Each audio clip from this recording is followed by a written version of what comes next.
Iran युद्ध में भले ही सीज फायर का दावा कर दिया गया हो, लेकिन ईरान का दावा है कि सीज फायर के कुछ घंटों बाद ही ईरान की तेल रिफाइनरी और गैस ठिकानों पर हमले शुरू हो गए। ईरान ने भी पलटवार करते हुए दावा किया कि उसने सऊदी अरब, कुवैत, यूएई और इजराइल पर मिसाइल और ड्रोन से हमले किए हैं। इधर रूस ने स्ट्रेट ऑफ होर्मुज को लेकर दावा किया कि होर्मुज ईरान का परमाणु हथियार बन चुका है। ऐसी स्थिति में सवाल यह उठ रहा है कि क्या 14 दिन बाद ईरान युद्ध विश्व युद्ध में बदल जाएगा?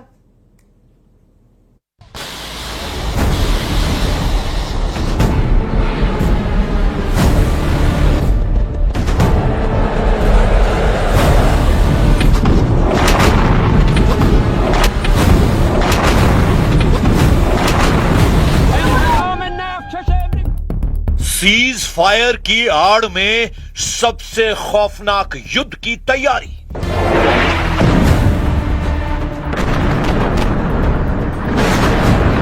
लगभग 40 दिन के युद्ध के बाद जिस तरह से अमेरिका ने ईरान के साथ 14 दिन का सीज फायर किया है, असल में वो 14 दिन का सीज फायर से ज्यादा रिचार्ज युद्ध की तैयारी साबित हो रही है। दावा किया जा रहा है कि सीज फायर के ऐलान के लगभग 10 घंटे के अंदर ही ईरान की तेल रिफाइनरी और सीरी द्वीप पर हमला करके अमेरिका और इजराइल ने एक तरह से सीज फायर तोड़ दिया है। खुद ईरान ने आरोप लगाया है कि सीज फायर के बाद अमेरिका और इजराइल ने ईरान के ठिकानों पर हमला किया है। दावा तो यहां तक किया गया है कि ईरान ने पलटवार करते हुए सऊदी अरब, बहरीन, यूएई और इजराइल के ऊपर भी मिसाइल और ड्रोन से हमले किए हैं। हम आपको दिखाने जा रहे हैं कि कैसे 40 दिन से ईरान युद्ध अमेरिका और इजराइल के लिए नासूर बन चुका है और क्यों अमेरिका ईरान के यूरेनियम को छीनते छीनते यू टर्न मारकर वापस भागने को मजबूर हुआ है। हैरान करने वाली बात तो यह है कि इस सीज फायर का सबसे ज्यादा नुकसान अमेरिका और इजराइल को ही रणनीतिक रूप से होता दिख रहा है, क्योंकि अभी भी ईरान का यूरेनियम बचा हुआ है। अभी भी ईरान का पूरा कंट्रोल स्ट्रेट ऑफ हॉर्मुज पर बना हुआ है। अभी भी ईरान की मिसाइल पावर जबरदस्त तरीके से पलटवार कर रही है। 14 दिन का सीज फायर नहीं, 14 दिन का रिचार्ज युद्ध शुरू।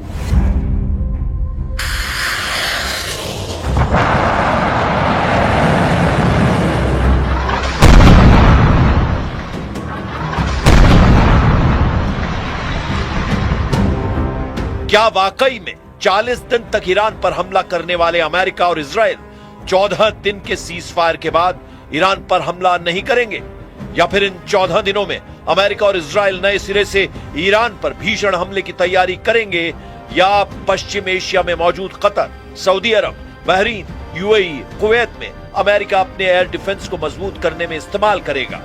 जो खबरें सामने आ रही हैं वो हैरान करने वाली हैं। दावों के मुताबिक अभी तक अमेरिका और इजराइल ने ईरान पर 13,000 से ज्यादा हमले किए। इसमें निश्चित तौर पर ईरान की सैन्य क्षमता काफी कमजोर हुई है, लेकिन इतनी भी नहीं कि वो घुटने टेक दे। उसके भंडार में अभी भी सैकड़ों बैलिस्टिक और क्रूज मिसाइलों की क्षमता बनी हुई है। ईरान ने 40 दिन के युद्ध में साबित कर दिया है कि ईरान को हवाई हमलों से हराना आसान नहीं, लेकिन अगर जमीनी हमला ईरान पर होता है तो फिर ईरान के साथ ऐसी खूनी जंग होगी जिसे रोकना अमेरिका और इजराइल के बस की बात नहीं रहेगी।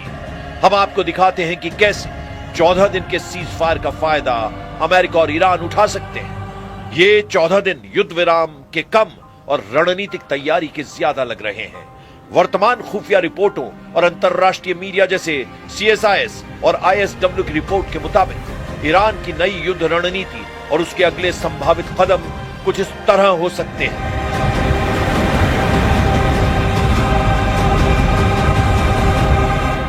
अब आप ये जान लीजिए 14 दिन के सीज फायर से ईरान को क्या क्या फायदा हो सकता है।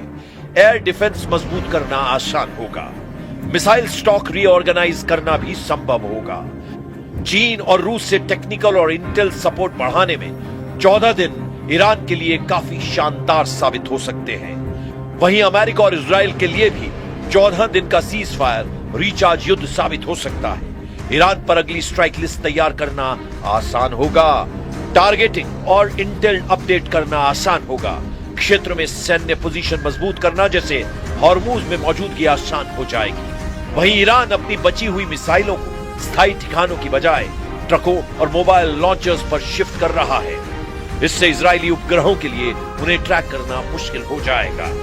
परमाणु ब्रेकआउट की कोशिश, विशेषज्ञों का मानना है कि ईरान इस 14 दिनों के पॉज का इस्तेमाल अपने यूरेनियम स्टॉक को और अधिक संवर्धित करने के लिए तैयार कर सकता है, ताकि वो वार्ता की मेज पर परमाणु संपन्न राष्ट्र के रूप में अपनी स्थिति मजबूत कर सके। वहीं अमेरिका और इजराइल इंटेलिजेंस रिफ्रेश कर सकते हैं। जब युद्ध चलता है तो दुश्मन छिप जाता है। युद्ध विराम के दौरान जब ईरान की सेना मूवमेंट करेगी, तब अमेरिकी सैटेलाइट और इजरायली मोसाद उनके नए ठिकानों को पिन पॉइंट कर लेंगे।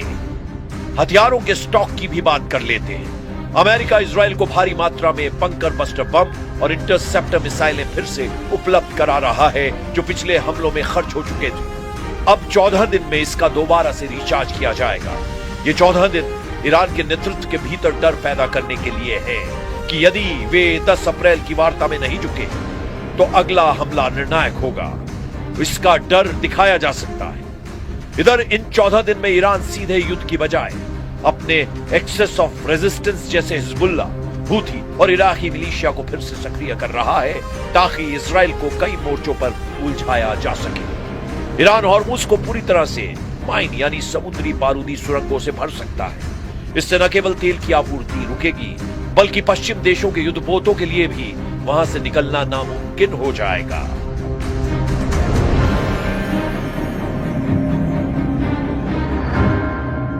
President Trump forged this moment. Iran begged for this ceasefire, and we all know it. As the President truth this morning, a big day for world peace. Iran wants it to happen. They've had enough. Operation Epic Fury was a historic and overwhelming victory on the battlefield. A capital V military victory.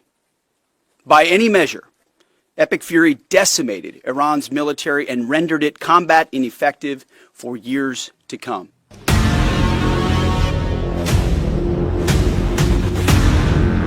दस अप्रैल 2026 को पाकिस्तान की राजधानी इस्लामाबाद में cease fire को लेकर America और Iran के प्रतिनिधियों के बीच निर्णायक बातचीत हो सकती है। लेकिन ये 14 दिन दोनों पक्षों के लिए करो या मरो वाले साबित हो सकते हैं। देखिए कैसे। ईरान के लिए सबसे बड़ा फायदा यह है कि वो इस समय का उपयोग अपने उन भूमिगत ठिकानों को सुरक्षित करने में कर रहा है जो अभी तक हमलों से बचे हुए हैं। अगर ईरान को लगता है कि उसकी सत्ता खतरे में है, तो वो सैमसन ऑप्शन यानी सब कुछ दांव पर लगा देना अपना सकता है, जिसमें वो अपने पास मौजूद हर घातक हथियार का उपयोग एक आखिरी हमले के रूप में कर सकता है। ईरान अपनी मिसाइलों को फिर से रीलोड करेगा और कमांड सेंटरों को जमीन के और गहरे हिस्सों में ले जाएगा, जबकि अमेरिका और इजराइल रीसप्लाई यानी हथियारों की आपूर्ति करेंगे और ईरान की हर हलचल पर पैनी नजर रखेंगे, ताकि 15वें दिन यदि हमला करना पड़ गया तो वे ईरान के नए ठिकाने को जानते हों। कुल मिलाकर ईरान की रणनीति अब सर्वाइव और सरप्राइज यानी बचना और अचानक हमला करना पर केंद्रित है।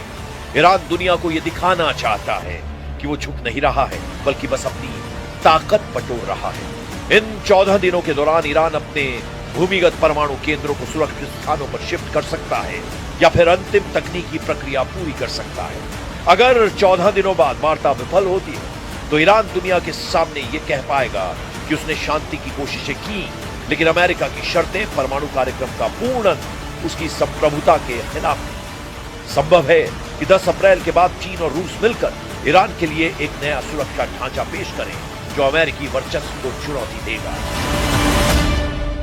We are not putting any trust on the other side, so our military forces are keeping their preparedness, they are keeping their vigilance to react to any scenario. But meanwhile, we will go for negotiations to see how serious the other side is. Iran का परमाणु बम निकला Hormuz, रूस के पूर्व राष्ट्रपति का बड़ा दावा। ताजा कूटनीतिक हलचल के बीच रूसी विदेश मंत्री सर्गेई लावरोव पुतिन के करीबी और रूस के पूर्व राष्ट्रपति दिमित्री मेदवेदेव और क्रेमलिन के बयानों ने अंतर्राष्ट्रीय राजनीति में हड़कंप मचा दिया है। रूस ने न केवल ईरान के परमाणु कार्यक्रम का बचाव किया है, बल्कि हॉर्मुज को लेकर पश्चिम देशों को कड़ी चेतावनी भी दी है। रूस के सुरक्षा परिषद के उपाध्यक्ष और पूर्व राष्ट्रपति दिमित्री मेदवेदेव ने स्ट्रेट ऑफ हॉर्मुज को ईरान का ऐसा परमाणु हथियार बताया है जिसे सुनकर अमेरिका और इस्राएल को जबरदस्त मिर्ची लग गई है। दिमित्री मेदवेदेव ने बेहद तीखा बयान देते हुए कहा कि अमेरिका और इस्राएल के इन हमलों के बाद अब इसमें कोई संदेह नहीं रह गया है कि ईरान तिगुनी ऊर्जा के साथ परमाणु हथियार बनाने की कोशिश करेगा। उनका तर्क है कि जब किसी देश के अस्तित्व पर संकट आता है, वो आत्मरक्षा के लिए चरम कदम उठाता है। दिमित्री मेदवेदेव का बयान इस ओर इशारा करता है कि रूस इस पूरे विवाद में ईरान के साथ मजबूती से खड़ा है। उनका मानना है कि 10 अप्रैल की इस्लामाबाद वार्ता केवल एक पड़ाव है और असली खतरा 14वें दिन के बाद शुरू होगा। उनके इन बयानों ने पश्चिम देशों, खासकर अमेरिका के भीतर एक नई बहस छेड़ दी है कि क्या रूस इस युद्ध विराम के दौरान ईरान को गुप्त रूप से सैन्य सहायता S-400 आदि पहुंचा रहा है। रूसी विदेश मंत्रालय ने स्पष्ट रूप से कहा है कि ईरान के परमाणु केंद्रों पर अमेरिकी और इजरायली हमले अवैध हैं, विनाशकारी हैं और रूस इसे बर्दाश्त नहीं करेगा। रूस ने चेतावनी दी है कि यदि ईरान के परमाणु ठिकानों पर हमले नहीं रुके तो ये पूरे यूरेशिया क्षेत्र के लिए परमाणु विकिरण का खतरा पैदा कर सकता है। रूस ने चेतावनी दी है कि यदि हॉर्मुज को सैन्य बल से नियंत्रित करने की कोशिश की गई तो ये वैश्विक तेल और गैस बाजारों में असंतुलन का महाविस्फोट होगा। रूसी बयानों के बाद अमेरिका और इजरायल में हड़कंप मचा हुआ है। रिपोर्ट्स में दावा किया गया है कि रूस ने ईरान को गोपनीय तरीके से उन्नत सैन्य उपकरण और S-400 मिसाइल डिफेंस सिस्टम की तकनीक मुहैया कराई है। रूस के विदेश मंत्री सर्गेई लावारोव के बयान से संकेत मिलता है कि रूस इन 14 दिनों के युद्ध विराम का उपयोग ईरान की रक्षा प्रणाली को मजबूत करने में कर सकता है। कुल मिलाकर देखना होगा कि अगले 14 दिन तक क्या सीज फायर टिक पाएगा, क्योंकि ईरान का दावा है कि सीज फायर के ऐलान के 10 घंटे के अंदर ही उस पर हमला हुआ है। अब देखना होगा कि ईरान आगे कैसा और क्या फैसला लेता है।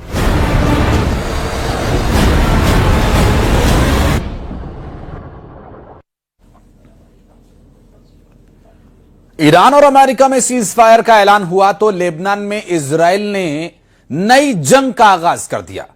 लेबनान पर हुआ धुआंधार अटैक के बाद ईरान फिर भड़क गया। ईरान ने एक बार फिर होर्मुज गलियारे को बंद किया और इस तनातनी के बाद सवाल ये उठ रहे हैं कि सीज फायर की शर्तें कितने दिन टिकेंगी।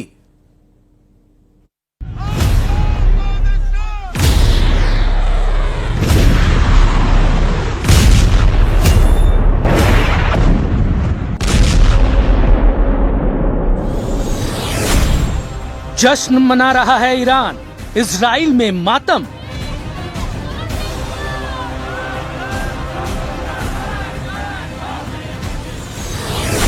ट्रंप का वादा नेतन्याहू तोड़ेंगे।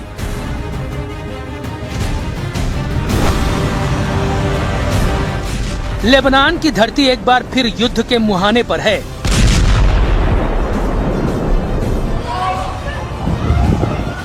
सीज फायर के बाद भी इजराइल रुकने को तैयार नहीं, तो दूसरी तरफ हिजबुल्लाह भी बदले की आग में लगातार हमले कर रहा है।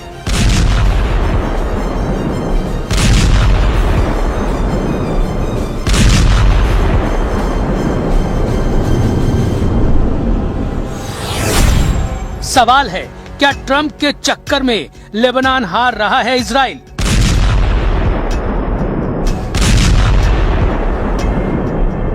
सीज फायर के बाद भी क्यों हमला कर रहा है इजराइल? इस जंग में क्या है हिजबुल्लाह की भूमिका?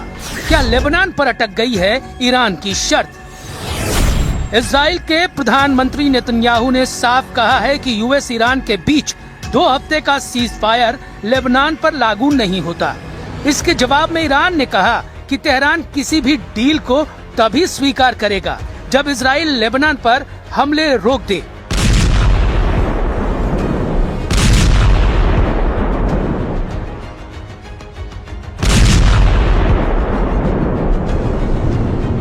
पाकिस्तान की मध्यस्थता में अमेरिका और ईरान के बीच 2 हफ्ते का सीज फायर हुआ।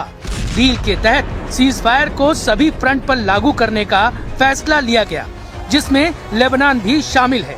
लेकिन नेतन्याहू ने लेबनान पर हमला रोकने से इनकार कर दिया। उधर हिजबुल्लाह ने ऐलान कर दिया कि अगर इजराइल ने हमला किया तो वो जवाब देने से नहीं रुकेगा, लेकिन इजराइल की तरफ से हमले नहीं रुके।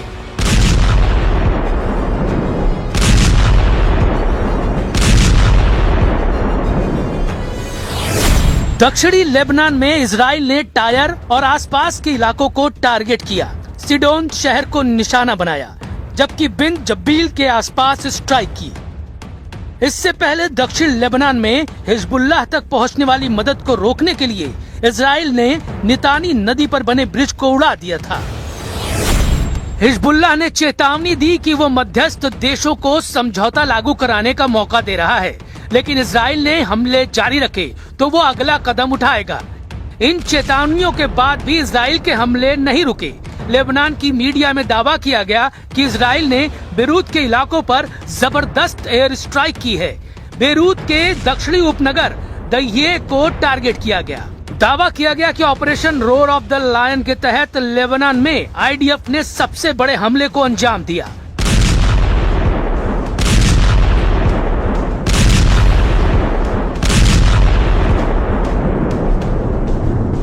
מהלומת פתע מאות מחבלי חיזבאללה במפקדות ברחבי לבנון. זוהי המכה המרוכזת הגדולה ביותר שסופג החיזבאללה מאז מבצע הביפרים. 10 मिनट में 100 कमांड सेंटर और हिजबुल्लाह के सैन्य ठिकानों को टारगेट किया गया।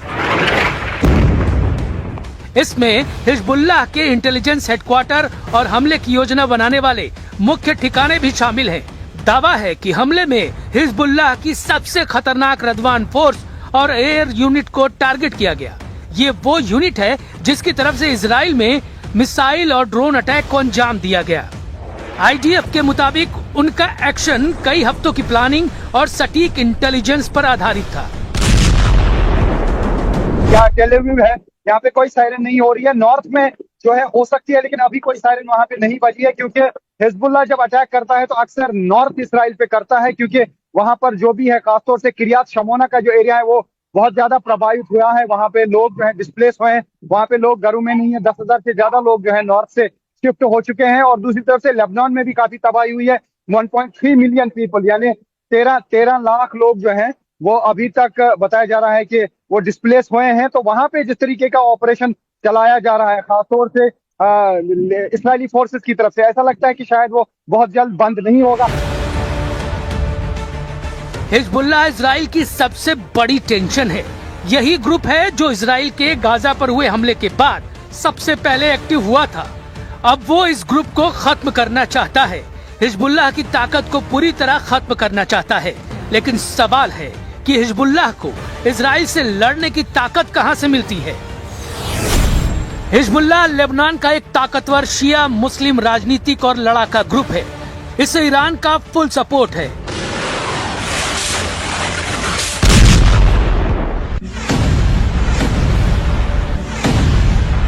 And if the Israeli attacks continue against Lebanon, I'm sure it would complicate the situation and it would have some consequences.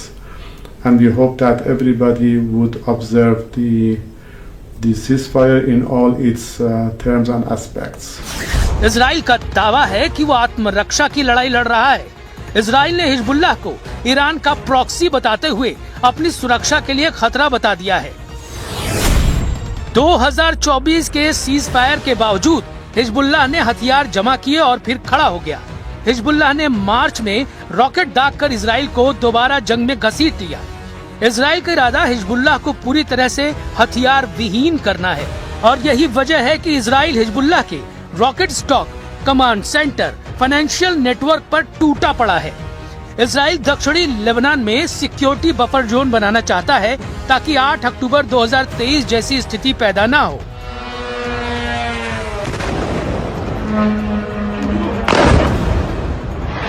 Oh my God! Israel का दावा है कि हिजबुल्लाह लेबनान की सेना और सरकार के बाहर है, जो उसके काबू में नहीं है। इसलिए हिजबुल्लाह को काबू में करने के लिए इजराइल को आगे आना पड़ेगा।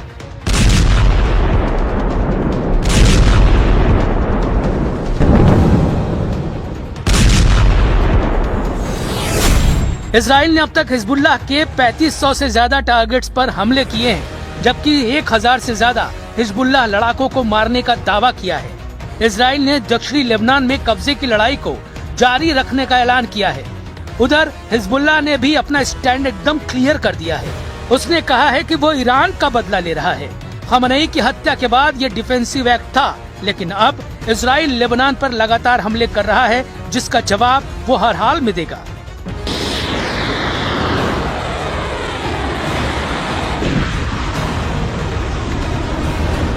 उधर सीज फायर के ऐलान के तुरंत बाद बहरीन के मनामा धमाके की आवाज सुनी गई। ईरानी ड्रोन अटैक की वजह से मनामा के पास सित्रा आइलैंड में आग लगी और धुआं उठने लगा। बहरीन ने इसे ईरान का युद्ध अपराध बताया और दावा किया कि सीज फायर के बाद भी उनकी जमीन पर हमला हुआ। दावा है कि सीज फायर के बाद भी गल्फ में 2 जगह ईरान ने टारगेट किया। बहरीन में मनामा और सऊदी अरब में जुबैल पेट्रोकेमिकल कॉम्प्लेक्स पर ड्रोन अटैक हुए। गल्फ में हमलों के बाद सवाल और बड़े हो गए हैं। क्या ईरान सीज फायर का पालन कर रहा है या बैकडोर से जंग जारी है? बहरीन और सऊदी अरब ने साफ आरोप लगाया है कि सीज फायर के बावजूद उसकी जमीन पर हमला हुआ। यानी एक तरफ बातचीत, दूसरी तरफ ड्रोन और मिसाइल। अब आते हैं सबसे अहम सवाल पर। क्या ये पूरी कहानी ट्रंप के प्लान से जुड़ी है? ट्रंप ने दावा किया था कि 2 हफ्ते में हालात कंट्रोल में होंगे, लेकिन जमीन पर जंग फैलती गई। इजराइल सीज फायर नहीं मान रहा, ईरान शर्तें जोड़ रहा है और हिजबुल्लाह हमले आगे बढ़ा रहा है। तो सवाल है कि क्या ट्रंप का प्लान फेल हो गया? और यहीं पर एंट्री होती है बेंयामिन नेतन्याहू की। नेतन्याहू साफ कर चुके हैं कि लेबनान पर सीज फायर लागू नहीं होता। मतलब इजराइल इस जंग को अपनी शर्तों पर लड़ रहा है। उसका फोकस क्लियर है, हिजबुल्लाह